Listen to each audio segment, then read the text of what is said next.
여러분 안녕하세요. 권영걸 교수입니다.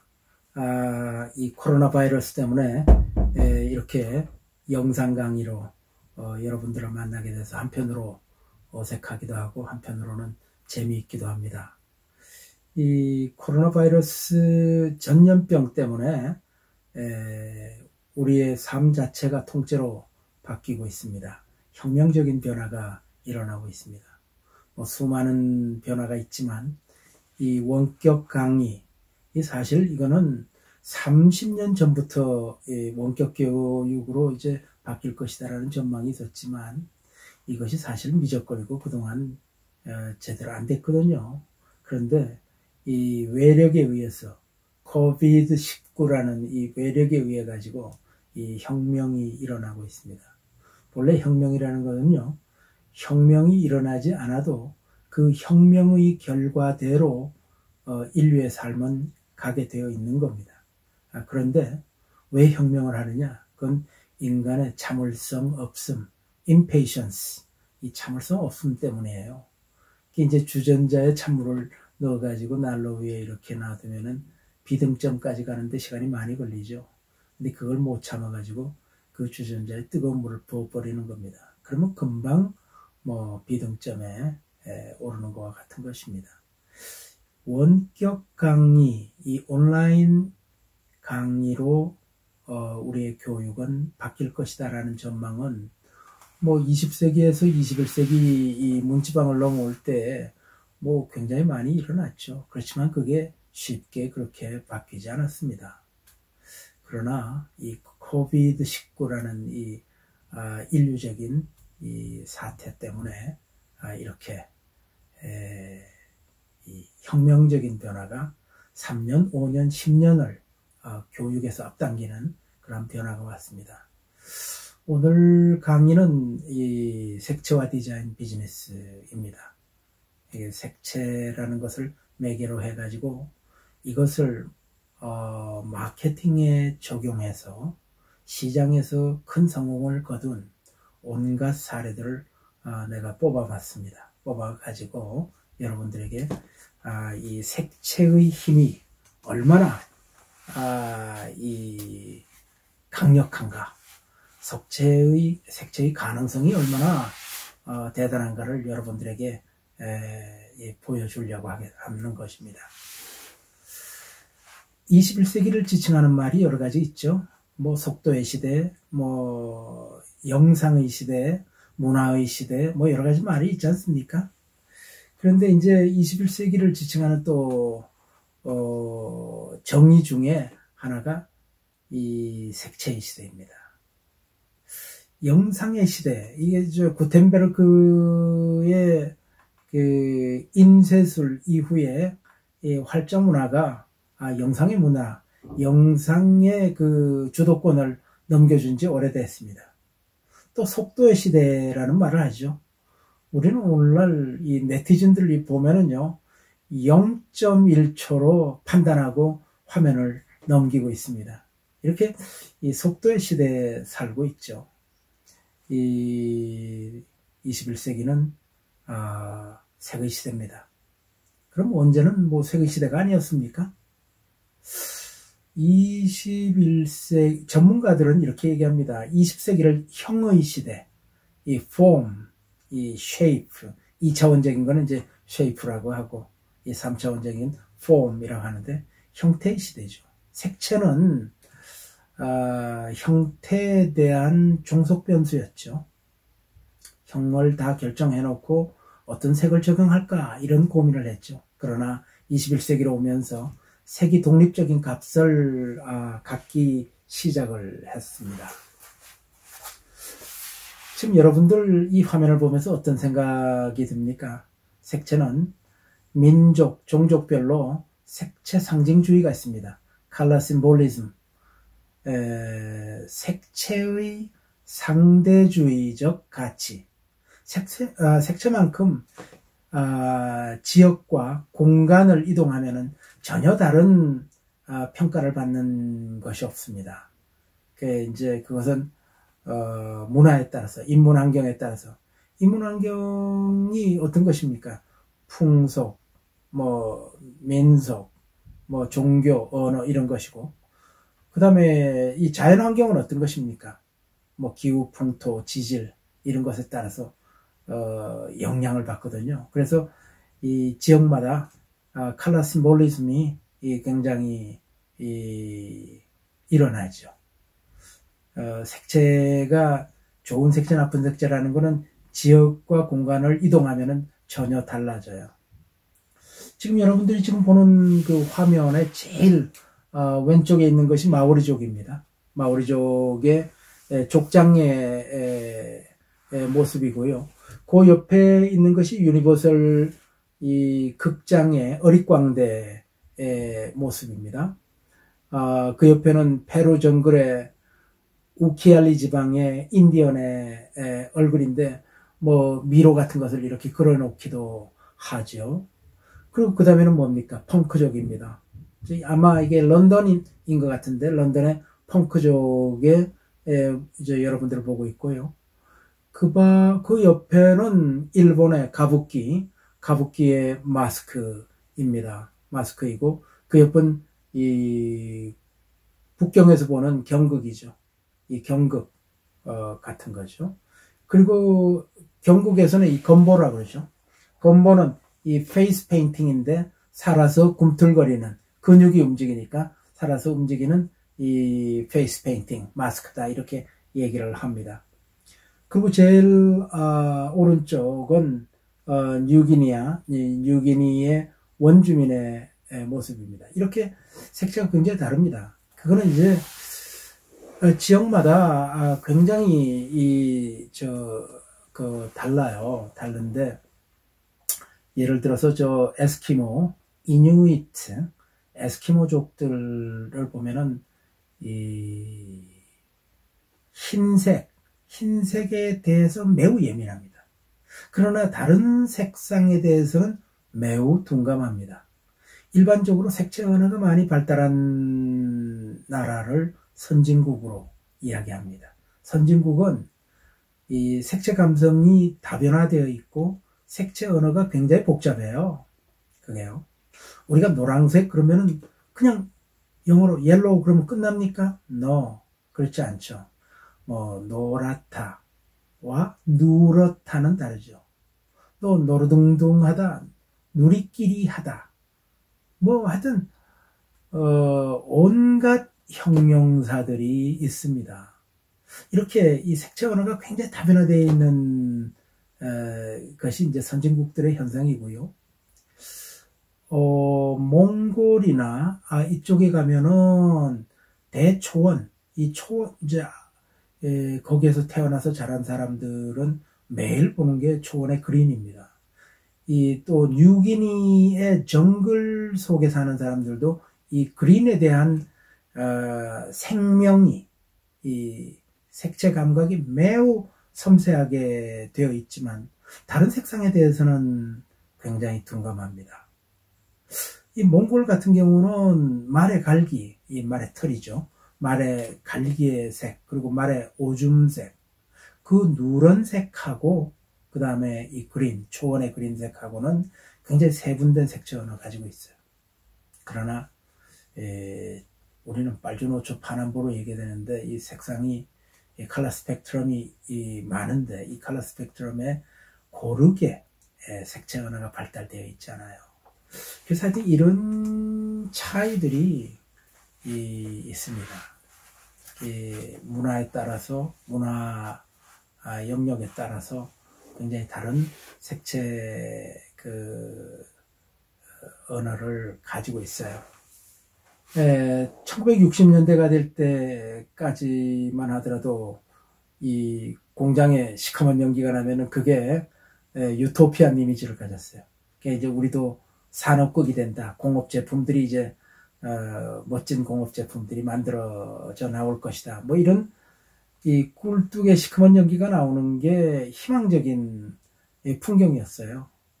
그렇지만 오늘날은 어떻습니까? 꿀뚝에서 시커먼 연기가 나오는 걸 보면은 선진화된 나라들은 뭐랄까 종말론적 시각으로 그걸 바라보죠. 이젠 다 끝났구나. 도저히 안 되겠다. 뭐 이런 생각을 하게 되죠. 1970년대에 독일의, 그게 79년으로 기억합니다. 녹색당이라는 당이 만들어졌죠. 1973년에 제1차 오일 쇼크가 옵니다. 그래서 지구가 가지고 있는 이 부존 자원이 유한하다. 우리 땅속에 묻혀있는 화석 연료도 퍼내어 쓰고 퍼내어 쓰다 보면 결국은 고갈될 것이다 라는 인류적 각성이 생깁니다. 그게 1976년, 7년에 가서 2차 오일 쇼크가 오죠. 그리고 조금 아까 얘기했던 1979년에 독일에 생명을 당명으로 하는 정당이 생깁니다. 그때까지 성장제일주의의 이데올로기에 있던 인류에게 일대 각성이 일어나는 거죠. 생태적 위기를 알게 된 것입니다. 1980년대 오면서 온실효과, 산성비 뭐 이런 문제가 제기되기 시작했고 1990년대 들어와가지고 이제 그린 디자인, 에코 디자인, 이콜로지컬 디자인, 생태학적 디자인에 대한 이야기가 많이 일어납니다. 그래서 이제까지 이 소비지향적인 디자인을 하다가 이제 생태학적인 건강한 디자인으로 옮겨가야 된다는 인류적 각성이 시작될 때, 그때 이제 색채에서는 에크루, 이 황마죠. 이 베이지 색깔 같은 겁니다. 이 에크루 색깔, 그리고 이 데님, 이 청바지를 입고, 이제 이러는 풍조가 생기고, 섬유도 아주 자연, 섬유, 그리고 천연 염색, 이런 것이 일어나기 시작을 했죠. 인간은 녹색에 이끌려집니다. 녹색을 가장 이제 편안하게 생각하죠. 지금 여러분들이 보는 거는 이제 빨리 눈치채는 사람은 이게 샹젤리제네라고 개선문이 지금 이제 이렇게 좀 보이는데 그 세계적인 조명 예술가 얀 케르살레가 샹젤리제 이 프로젝트 레소낭스 그러니까 울림이랄까 공명이라는 이 파리시의 요청을 받아가지고 한 프로젝트가 시작돼요. 248개의 램프 포스트, 가로등 같은 거를 설치를 하고, 이 마로니에 잎에 이 녹색의 필터를 끼운 등을 비춰가지고 녹색이 더 넘쳐나는 이 샹젤리제 거리를 만들었어요. 그래서 파리 시민들이 여기에 쏟아져 나오는 그러한 효과가 있었습니다. 다시 말해서 인간이 빛과 색에 어떻게 반응하는가를 알게 해주는 주요한 프로젝트라고 생각을 하고, 또 이때가 그 결정론적 세계관, 그리고 대량 소비, 대량 생산이 예찬되던 시대에서 생태학적 세계관으로 바뀌던 때이기 때문에 이 프로젝트가 굉장히 세계적인 주목을 받았어요.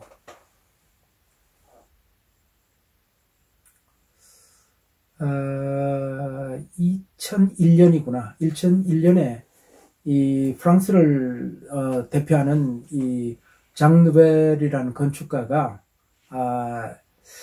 이 일본에서 구겐하임 템포러리 뮤지엄 오브 아트 도쿄를 위촉했어요. 이 장 누벨의 이 프로젝트 계획을 보면은요, 이 건축물이라는 건 이렇게 빌딩처럼 이렇게 만들어지는 거 아닙니까? 만들어지는데, 이 장 누벨은, 이 천재 건축가 이 장 누벨이 산 같은 걸 만들었어요. 산 같은. 인공산이죠. 저렇게 건축은 그 속에 이렇게 삽입되어 있는 거예요. 그러면은 건축이라는 거는 우리가 뭐 콘크리트 건축이든 뭐 저 H빔과 이 저 유리로 된 빌딩이든 이런 것들은 365일 44철 똑같은 모습으로 보이지 않습니까? 그런데 이 감춰진 건축물, 저렇게 이 인공 자연을 만들어낸 이러한 프로젝트는 이 사계절이,春夏秋冬 사계절이 느껴지는 시시각각 변화하는 이 건축을 기획을 한 거죠. 그 산과 같은 이 마운드에는 이 조락성의 나무, 그러니까 화렵수 계통입니다. 그래서 봄, 여름, 가을, 겨울에 변화를 색으로, 그러니까 자연의 색을 변화를 느끼게 한 거죠. 예민한 사람은 매일매일 이 건축물의 개념이 바뀐 거지. 그러니까 이렇게 산을 만들어낸 건데, 이 흐르는 시간, 변화하는 색. 여러분들 일본의 그 문화의 그 키워드 중에 흐르는 시간에 따른 애틋한 감정, 애틋한 정서, 이런 것이 있어요. 이제 그러한 것을 반영한 겁니다. 이게요. 네. 장르벨이 일본 프로젝트, 그러니까 이제 뭐 대가라는 게 이런 거예요. 대가는 자기가 어떤 프로젝트를 받든 간에 그 프로젝트의 문화적 해석을, 그 지역 문화의 문화적 해석을 하는 역량이 있는 사람이 이 대가죠. 역시 장르벨은 대가가 아니었나 이런 생각을 합니다. 이제 뭐 LED는 우리 삶 속에 깊이 들어와 있고 모든 것이 전통적인 전구를 다 추방했습니다. 이젠 전부 LED로 바뀌었죠. 이 에디슨이 전기를 발명한 이래의 최대 사건으로 치는 것이 LED입니다. Light Emitting Diode라는 거죠. 그러니까 이것은 굉장한 장점이 있죠. 이것은 우선 전력 소모가 굉장히 적습니다. 굉장히 적다 이게. 그 다음에 근데 굉장히 또 큰 장점은 열을 내지 않는다든가 열을 매우 적게 낸다는 거죠. 어느 고급 모피코트 전시장이 있다면요, 그 모피코트에 할로겐 램프를 이렇게 비추잖아요. 인테리어 디스플레이 디자인을 할 때. 그러면 이 모피코트가 바스러집니다. 모피를 매우 상하게 하죠. 그 열 때문에. 빛이 있으면은 열이 있게 되는 법이죠. 그렇기 때문에. 그럼 가령 뭐 국립중앙박물관에 쇼케이스 속에 있는 거는 값을 따질 수 없는 너무 소중한 문화적 유물들이 거기 있잖아요. 근데 거기에 빛을 쏴야 하니까, 근데 거기서는 빛이 나오니까 이 유물은 이 페이드 색이 바래거나 이러면 안 되죠. 그래서 이런 것에도 굉장히 LED가 굉장히 이제 발열량이 굉장히 미약하게 조절할 수가 있어요, 이게. 그러니까 전력 소모율 적지. 그래가지고 이게, 굉장히 이 혁명이라고 생각할 수 있습니다. 근데 뭐 경제적이다. 열이 굉장히 적은 미량의 열이 발생한다. 이것만입니까? 이 LED는 색을 계속 바꿀 수 있다던가 변전하는 색, 그러니까 흐르는 색, 뭐 이런 것을 가능하기 때문에, 그리고 또 원격으로 이것이 조절될 수 있다는 것, 뭐 등등의 장점들이 있어서 관습적인 이 등기구 이런 거를 다 몰아내 버렸죠. 여러분들이 지금 보고 있는 화면이 이게 뭐야? 보도블록에도 갖다 박아놓기도 하고, 변기에도 이렇게 받기도 하고, 또 사람이 밟을 때에 반응하기도 하고, 이 키스사 독일인데요. 위스덤이라는 제품은 10만 시간 이상을 가니까 뭐 엄청나죠. 반영구적입니다. 반영구적으로 이렇게 갈 수 있다라는 거죠. 이 베스룸이라는 게 뭐 배설하고 이 목욕하고 하는 게 아니라 이 뭐 체류하는 시간을 길게 할 수 있는 하나의 생활 공간으로 이렇게 바뀌게 하는 것도 이 LED 덕분입니다. 부천에 있는 도당산 이 벚꽃길이 보이네요. 이 도당산 벚꽃길이 보이는데 이것도 업라이팅으로 조명을 통해서 계속 변전하는 빛, 변전하는 색으로 이렇게 만들어서 이 벚꽃놀이의 즐거움을 더욱더 갖게 한다든가, 또 이거는 주로 YR 계통을 많이 썼네요. 이제 레드하고 옐로우를 더 써서 더욱더 이 산책 나온 시민들에게 더욱더 따뜻한 이 감정을 주고 있습니다.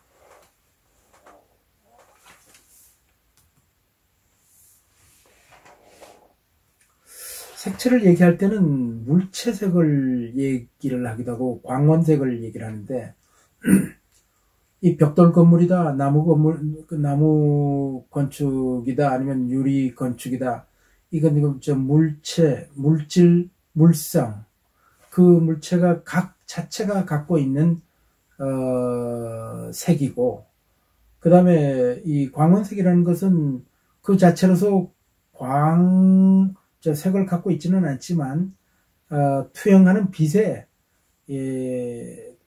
색이 변전할 수 있게 만들어 놓은 거죠. 지금 여러분들이 보시는 게 빌딩은 그냥 고정적인 것이지만 계속 색을 바꾸어서 유동하는 색, 이 야경의 변화무쌍한 야경을 연출하는 그러한 모습을 보고 있습니다.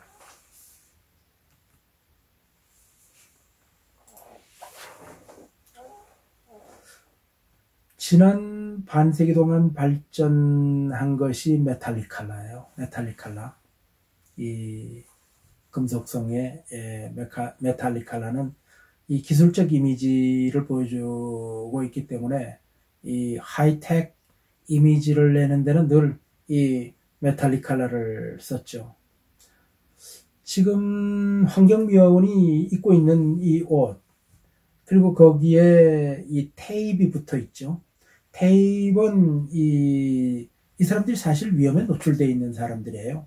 새벽에 차들이 띄엄띄엄 가고 또 고속으로 달릴 때 사고가 많이 납니다. 그래서 이 사람들을 보호하기 위해서 저런 테이프를 붙였는데, 저건 벨로티니라는 미소 유리알로 되어 있는 밴드예요. 그 미소 유리알, 이게 유리공이 있다면 이것은 빛의 회절 현상이 생기죠. 그래가지고 이 재기 반사성 직물을 만들기도 하고, 그래서 이 위험에 처한 이 사람들을 좀 보호하기도 하죠. 텔레토비가 이게 1990년대 말입니다. 그때 선풍적인 인기를 모았죠. 세계의 어린이들을 사로잡았던 이 텔레토비, 이 영국에서 만들어낸 것인데, 우리나라도 EBS에서 수입을 해가지고 그 당시에 이것을 통해서 성장한 학생들이 지금 한 고등학생 정도가 되지 않을까, 뭐 이런 생각이 듭니다. 이 텔레토비에 보면은 그 등장인물이 나나, 보라돌이, 뽀, 뚜비입니다. 뭐 원래 이름은 라라, 팅키 윙키, 포, 딥시입니다만, 이 배는 뭐 이제 모니터 같은 것이 이렇게 있고요. 위에는 안테나 같은 것이 이렇게 있고, 이게 뒷배경이 되는 그 자연의 색과 이 어린이들이 입고 있는 옷의 인공색, 그러니까 인공색과 이 자연색이 대비되는, 근데 이 텔레토비는 아동 심리학자, 이런 사람들까지 다 동원되어 가지고 그 스태프들이, 쟁쟁한 스태프들이 만들어낸 어린이 그 프로그램인데, 이 텔레토비랜드가 세계의 어린이들에게 선풍적인 인기를 모았던 것은, 이 텔레토비가 이 자연을 배경으로 놀다가 또 집으로 들어갑니다. 자기 집으로 들어가면은 집은 완전히 하이텍, 아까 얘기했던 메탈릭 컬러 뭐 이런 것이 있는 그러한 것으로 또 변전합니다. 그러니까 세계 가능성, 세계 변화를 모두 보여주는 프로그램이었죠. 데이븐 포트 같은 학자도 동원되고, 어린 아동 심리학자, 아동 언어학자까지 동원되어 가지고 만들었어요. 아이들의 언어 특성은, 아이들 본인은 뭐 의미가 있겠지만 이제 어른들이 볼 때는 굉장히 뭐 웅얼웅얼웅얼하고 옹알이 하듯이 뭐 그럽니다. 그래서 그때 텔레토비가 인기를 끌 때 아이들이 이걸 흉내내느라고 웅얼웅얼 하는 아이들이 굉장히 또 많았던 적도 있습니다. 네. 지금 여러분들 보고 있는 것은 하워드 샤츠라는 이 사진 작가예요. 근데 이 사람이 전속 사진이 이게 샌프란시스코 발레단 뭐 이런 데 전속 사진가로 있었는데, 그렇기 때문에 이 발레 하는 것을 찍다가 인체의 신비함을 알게 됩니다. 그리고 이 사람이 샌프란시스코와 뉴욕을 오가면서 이 발레 단원들의 동작을 면밀히 관찰을 하다가 자기가 독창적인 이 아이디어를 낸 거예요. 일종의 생물학적인 조각이라고 할 수 있는데, 바디너츠라는 이 뭐랄까요? 이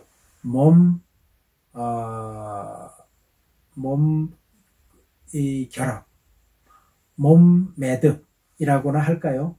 그 인체를 꽈서 매듭을 지어서 조형적인 효과를 만들어내고, 거기에 색채를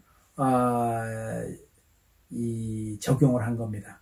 그 인체의 뭐 건강한 인체의 색, 사람의 색에 이 사람이 또 이 백인, 황인종, 흑인 이렇게 또 이렇게 써요. 이제 자연의 색에 또 인공의 색을 적용을 한 거죠. 이 조형물이죠. 근데 이 사람 특성은 이제 얼굴, 뒷모습이든 앞모습이든 얼굴은 안 보이게 합니다. 그래서 이게 이렇게 바디 너츠, 그러니까 몸이 뒤틀리고 꼬여 있는 그러한 상태를 작품으로 만들어내서 이 자연의 미묘한 색의 변화를 만들어낸 경우입니다. 이것도 자연의 색과 인공의 색이 잘 조화된 그러한 경우죠.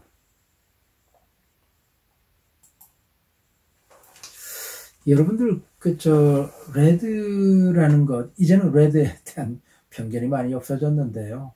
여러분들 한 20-30년 전만 하더라도 레드 쓰는 데는 굉장히 어려움이 있었습니다. 우리가 레드가 이 공산주의의 상징색이었기 때문에 이 레드 컴플렉스가 상당히 있었던 나라입니다. 레드 오죽하면요, 20년 전까지만 하더라도요, 광고물, 간판, 여기에 빨강색의 면적 비율을 법으로 규정으로 정해가지고, 그걸 못하게 하기도 했어요. 그만큼 이 레드 컴플렉스가 있었던 나라입니다. 그러나 이제는 사실 가장,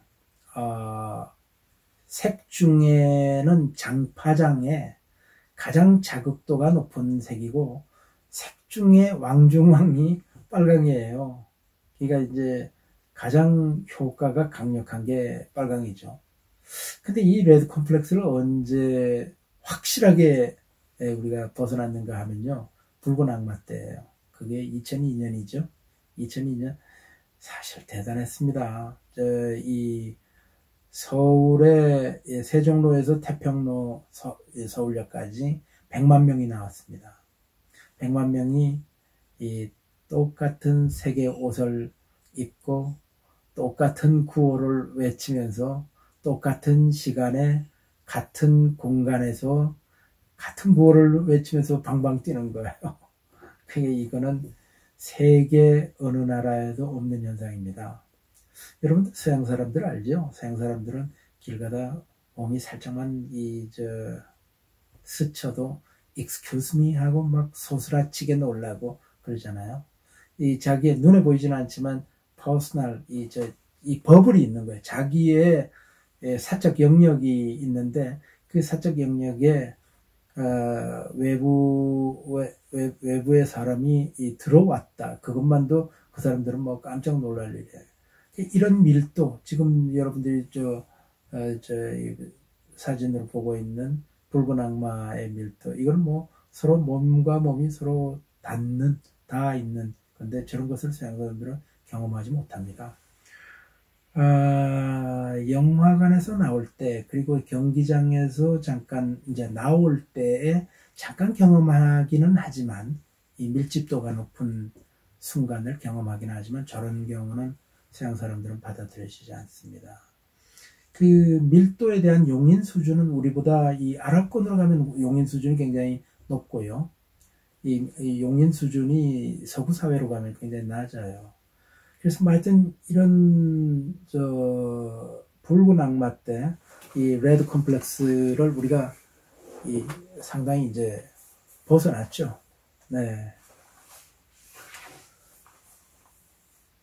우리가 이 컬러 마케팅을 할 때 자기 나라의 국기의 색을 쓰는 경우 많이 보죠. 여러분들 뭐 스파게티 집에 가면 이 이탈리아 국기를 모티프로 인테리어 디자인 하는 경우 많이 보죠. 지금 여기 이렇게 보면은 대번 이 르코크 스포르티프, 이거는 이 프랑스 제품이에요. 프랑스 브랜드인데 이 프랑스 3색기죠.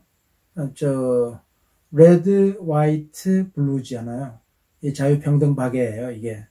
인류 보편 가치 세 개의 키워드를 가지고 국회로 만들어낸 나라인데, 이것을 은근히 뭐 이렇게 마케팅, 이건 뭐 기업인데 우리가 프랑스를 대표한다, 이런 느낌을 주는 거죠. 이거 외에도 뭐 앞서바, 뭐 아이들 아동용품, 아기용품, 소바 뭐 이런 것들, 유나이티드 에어라인 뭐 이런 것들 이렇게 보면은 국기에서 자기네들 기업 제품 브랜드에 적용하는 경우가 많죠. 여기 보니까 수탉이 나와 있네요. 수탉이 또 프랑스의 상징입니다. 이 수탉이. 이 수탉에다가 레드, 화이트, 블루를 또 집어넣으세요. 그래서 이 국기를 이용해서 일관된 조직의 색을 만들어내는 또 경우이죠. 여러분들이 프랑스 파리에 가면은 꼭 들리는 곳이 있죠. 뽕피드 센터입니다. 뽕피드 센터. 이건 뭐 리차드 로저스 그리고 렌초 피아노 뭐 이런 건축가들이 합작이에요. 이 합작인데 우리가 건축의 설비들이 다 그 외피에 감추어져 있죠. 안쪽에. 우리가 이 몸이 장기들을 이렇게 감추고 있는 몸 자체는 이게 갑옷이에요. 장기를 감추고 있는. 근데 이게 이제 장기를 다 밖으로 꺼내놓은 것 같은 거지. 그러니까 설비를 전부 꺼내놓은 작품으로 이게 유명합니다. 유명한데 지금 여러분들이 보는 바와 같이 바깥에 이 블루는 에어 컨디셔닝, 그리고 ventilation, 환기 공조, 뭐 이게 블루로 칠해져 있어요. 이게 다음번에 여러분들이 뽕피드 센터 갈 때 이렇게 한번 보면서 저건 ventilation. 그 다음에 그 그린색으로 되어 있는 거는 물입니다. 물이 올라가고 내려오는 거. 상수. 이거고. 그 다음에 노란색은 전기입니다. 전류가 흐르는, 것으로 되어 있고, 빨강색은 뭐 계단부. 이게 circulation입니다. 뭐 이런 게. 그러면 이게 뭡니까? 색으로 기능을 암시하는 거죠. 이것도 컬러 마케팅이에요. 건축에 적용된 컬러 마케팅. 색으로 기능을 암시하는 거죠. 지금 여러분들 읽어보는 걸, 이건 내가 파리 시가지를 걸어가면서 내가 찍은 거예요. 파리 시가지에서 이렇게 보세요. 이 공공의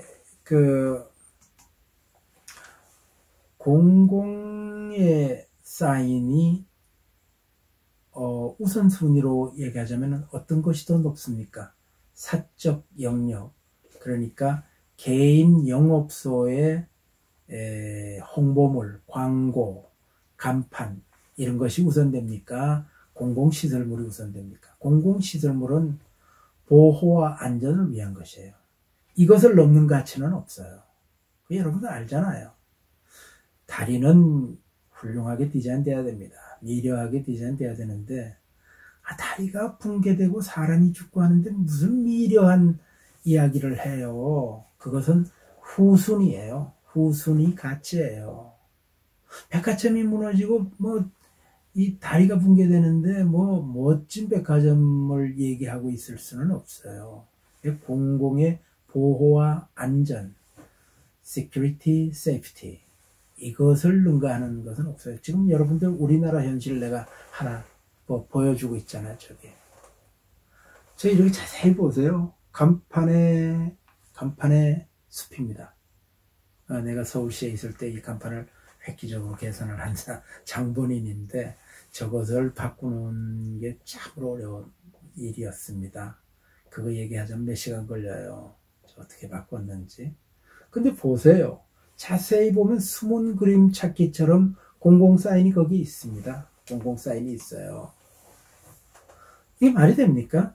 이거는 지금 굉장히 사람들은 이 시민들이 위험 속에 빠져 있다는 것을 상징적으로 보여주고 있는 사진이에요.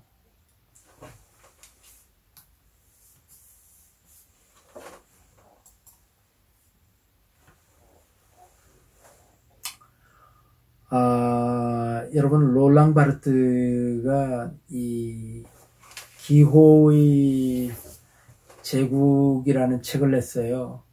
지난 20세기 100년 동안 이 국가의 상징과 기호를 색채를 통해서 가장 능숙하게 표현한 나라가 어느 나라냐? 일본이라고 그런 거예요.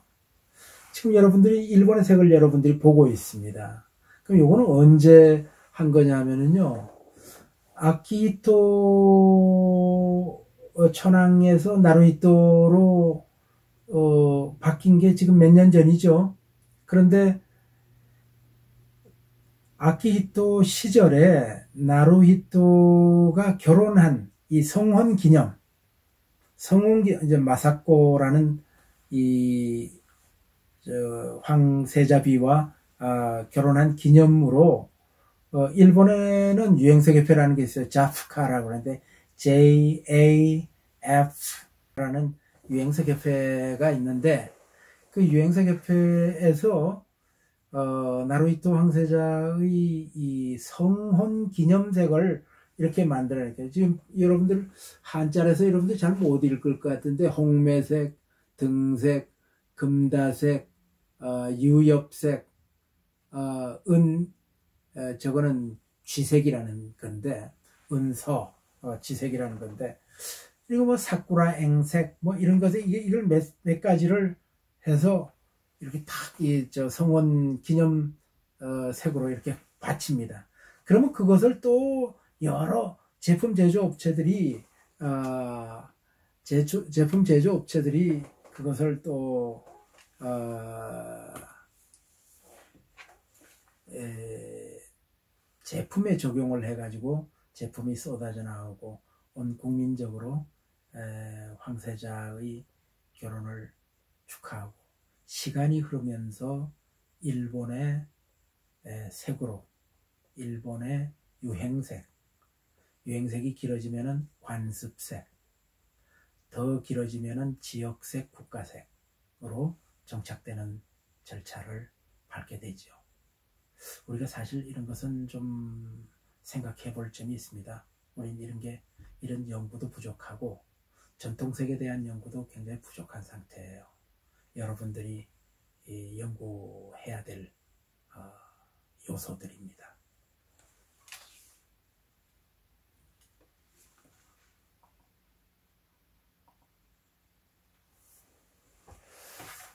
그러면은 오늘 강의는 이 정도로 할까요? 네. 여러분